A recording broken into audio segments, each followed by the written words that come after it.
nguhaye ikaze nanone, uyu munsi nje ko nakubwira abandi bantu babiri b'ibyamamare bavuze abo bafana hagati ya The Ben ndetse na Bruce Melody. Se wakwibaza ati ni bande cyangwa se bafana bande?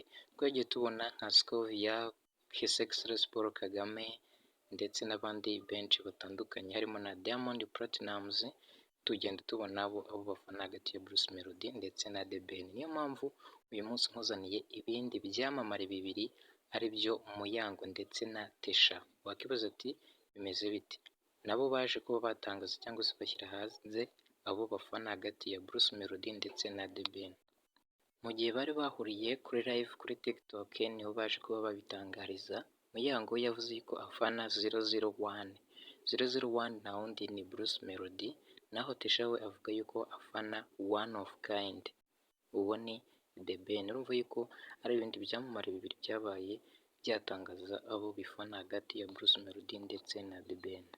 Abo bose hari impamvu bahisemo abo bafana, buri wese yafannye uwo akunda cyangwa se uwo akundira umuziki wiwe bitewe n'uburyo awukoramo.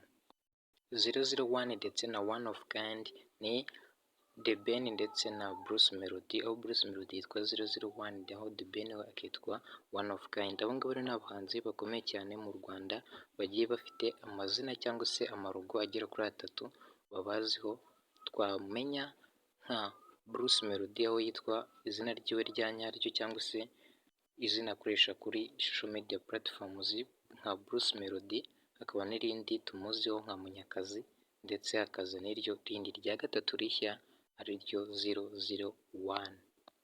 Naho The Ben tukaba tumuzi ku izina rya The Ben akoresha kuri social media platforms, tukamenya kuri izina rya kabiri ari ryo Tiger B ndetse n'iryo rya gatatu rishya ari ryo one of kind. Urumva yuko ari amazina agera kuri atatu bose bahuriyeho, aricyo gituma bigaragara yuko bakomeza no gukora competition cyangwa se batumvikana cyangwa bahanganye mu buryo bwo gukora umuziki wabo ndetse no kwamamara.